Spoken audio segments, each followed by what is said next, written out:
మల్కాజ్గిరి మాజీ ఎమ్మెల్యే మైనంపల్లి హనుమంతరావు ఆదేశాల మేరకు మల్కాజ్గిరి నియోజకవర్గ కాంగ్రెస్ పార్టీ ఇన్ఛార్జ్ తోట లక్ష్మీకాంత్ రెడ్డి ఆధ్వర్యంలో అల్వాల్ సర్కిల్ కాంగ్రెస్ శ్రేణుల మధ్య భారతరత్న మాజీ ప్రధాని స్వర్గీయ రాజీవ్ గాంధీ జయంతి వేడుకలు అల్వాల్ రాజీవ్ గాంధీ కూడల్లో ఘనంగా నిర్వహించారు. ఈ సందర్భంగా రాజీవ్ గాంధీ విగ్రహానికి పూలమాలలు వేసి ఘనంగా నివాళులర్పించారు.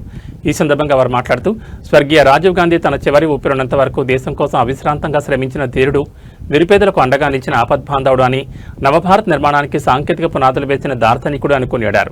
ఈ కార్యక్రమంలో అల్వాల్ సర్కిల్ కాంగ్రెస్ పార్టీ నాయకులు మాజీ corporator Raj Jitendranath, Bobbili Surender Reddy, cable Shekhar, Nageswararao, Sarvesh Yadav, Balwant Reddy, Suryakiran, Laddu Reddy, Krishnagoud, Sairam Goud, Venkatesh Goud, Devender, Venus Mary, Padma, Lakshmi, Sukanya, Rama, Shakuntala తదితరులు పాల్గొన్నారు.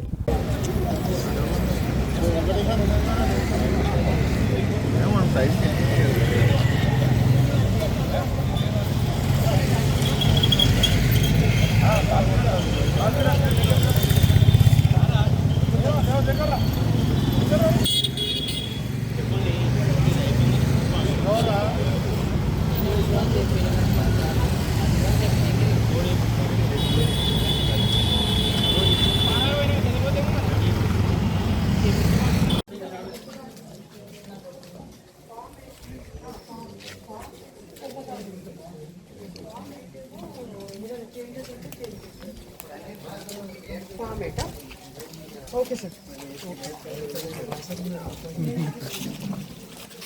క్లారిటీ ఉండాలా, మనకే క్లారిటీ ఉండాలి కదా. మనం ఏం చేస్తున్నాము మొదలు పనాపి పని చెప్పి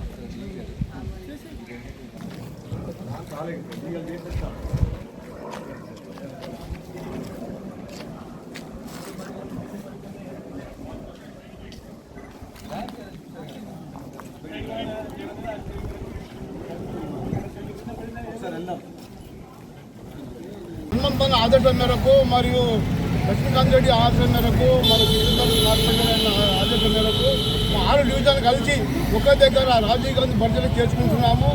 అదేవిధంగా మన కాన్స్టిట్యున్సీలో ఏ ప్రోగ్రామ్ చేసినా కాంతాలను మంచిగా చేస్తున్నాం.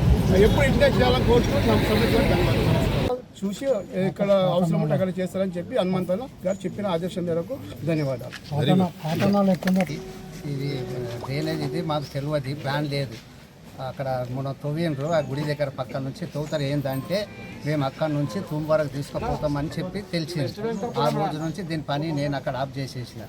దాని తర్వాత మన లక్ష్మీకాంత్ రెడ్డికి వీళ్ళకందరికీ తెలియజేస్తే లక్ష్మీకాంత్ రెడ్డి దాన్ని చేసుకొని చర్య చేసుకొని దీనంతా ఇది 3 రోజులు ఈ ప్రాబ్లంని సాల్వ్ చేయడానికి ఆయన ముందుకుండి ఈ కార్యక్రమాన్ని పూర్తి చేసినందుకు మా కాలనీ వాసులందరి తరఫున వారికి హనుమంతరావు గారికి ధన్యవాదాలు. అదేవిధంగా అధికారులు వీళ్ళందరూ కూడా, వాళ్ళందరూ డిఈ గారు, ఏఈ గారు వీళ్ళందరూ కూడా దగ్గరుండి టెక్నికల్గా ఇవన్నీ చూసి అంతా ఎలా చేయాలి, ఏం చేయాలి ఏంటని చెప్పి మా అందరితో డిస్కస్ చేశారు. సో ఈ ప్రణాళిక సక్సెస్ఫుల్గా అయినందుకు, ఇంప్లిమెంట్ చేయడానికి ఇంకా ఫర్దర్ ముందుకెళ్తున్నందుకు మరొకసారి ధన్యవాదాలు చెప్తూ థ్యాంక్ యూ సో మచ్ అందరికీ. రెడ్డి గారు, భిన్నగన్న గారు సైదుల కాలనీకి విజిట్ చేసి మా బాక్స్జర్ను హనుమంతన్న గారు గత ఉద్దేశం మేరకే ఇది ఆల్టరేషన్ చేయడం జరిగింది.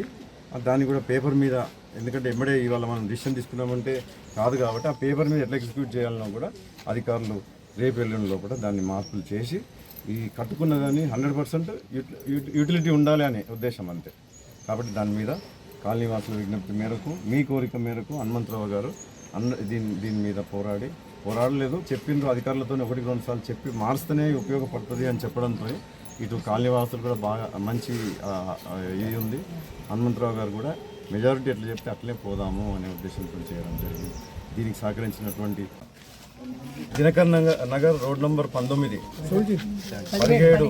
రోడ్ నెంబర్ 17లో ఏదైతే మనం బాక్స్ డ్రైన్ పోయిన సంవత్సరము డిసెంబర్లో కాలనీవాసులు అందరూ కూడా మైనంపల్లి హనుమంతరావు గారిని రిక్వెస్ట్ చేయడం జరిగింది. ప్రతిసారి ఈ యొక్క ఫ్లడ్ వచ్చినప్పుడు శ్రీ బేకరీ విషయం ఏదైతే సాల్వ్ చేసిండ్రో సార్, కొద్దిగా మా ఇక్కడ వెస్ట్ వెంకటాపురంలో లోతట్టు ప్రాంతమైన ఏదైతే 17 రోడ్డు ఆ విషయానికై కాలనీ వాసులు అందరి విజ్ఞప్తి మేరకు ఇక్కడికి రావడం జరిగింది. ఏదైతే కాండోర్ ముందు సూచించినటువంటి కాండోర్ ఉన్నదో, ఏదైతే ఈ బాక్స్ డ్రైన్ ఎక్స్టెన్షన్ చేయాల్సిన కాండోర్ ఉన్నదో దాంట్లో కూడా మార్పులు చేయాలి అనే ఒక ఆలోచనతో కాలనీవాసులు మైనంపల్లి హనుమంతరావు గారి దృష్టికి తీసుకెళ్లడం జరిగింది. ఆయన సూచనల మేరకు మేము కాంగ్రెస్ కుటుంబ సభ్యులము ఇక్కడికి రావడం జరిగింది. ఎంబడే కాలనీవాసులకు ఏమి ఇబ్బంది కాకుండా ఈ యొక్క బాస్ డ్రైన్ విషయం ఎట్లా చేస్తే బాగుంటుంది అని చెప్పి నిన్న ఇవాళ అధికారులు టెక్నికల్గా మైనంపల్లి హనుమంతరావు అన్న మన మాజీ మల్కాజ్గిరి ఎమ్మెల్యే తెలంగాణ రాష్ట్ర డైనమిక్ లీడర్ యొక్క ఆదేశానుసారం మల్కాజ్గిరి నియోజకవర్గం యొక్క ఇన్ఛార్జ్ తోట లక్ష్మణ్ రెడ్డి గారి ఆధ్వర్యం లోపల మాజీ కార్పొరేటర్ జితేంద్రనాథ్ గారి ఆధ్వర్యం లోపల ఇక్కడ వీనస్ మేరీ మరియు district body and A block అధ్యక్షులు టేబుల్ శేఖర్ గారి ఆధ్వర్యం లోపల మేము ఈ రోజున 44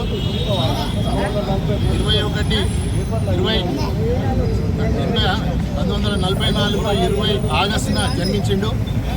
ఆయన ఒక పైలట్గా ఉండే చాలా అద్భుతంగా ఉండే ఆయన యొక్క ఆశయాలు ఈ పొలిటికల్కు రావాలని ఏమాత్రం కూడా లేకుండే శ్రీమతి ఇందిరాగాంధీ యొక్క మరణానంతరం కంపల్సరీ పొజిషన్ లోపల భారతదేశాన్ని పరిపాలించడం కానీ ఆయన యువ ప్రధానమంత్రికి రాజీవ్ గాంధీ యొక్క వినతి మేరకు ఆ రోజు గవర్నమెంట్ టేకప్ చేసి తీసుకోవడం జరిగింది. అంటే అంతర్జాతీయ రిలేషన్షిప్ ఇంటర్నేషనల్ రిలేషన్షిప్ను కూడా ఆ రోజు ఘనంగా ఆయన చేయడం జరిగింది. చాలా అద్భుతంగామైనటువంటి పరిపాలనను జరుపుతున్నటువంటి సందర్భం లోపల ఆయన రాజీవ్ గాంధీని ఎల్టీటీ వాళ్ళు మనకు ఆ రోజు మే 21 1989 సంవత్సరం లోపల ఆయన మరణించడం జరిగింది. 84 అక్టోబర్ 31 లోపల మా శ్రీమతి ఇందిరాగాంధీ యొక్క మరణాంతరం ఆ రోజు ప్రధానిగా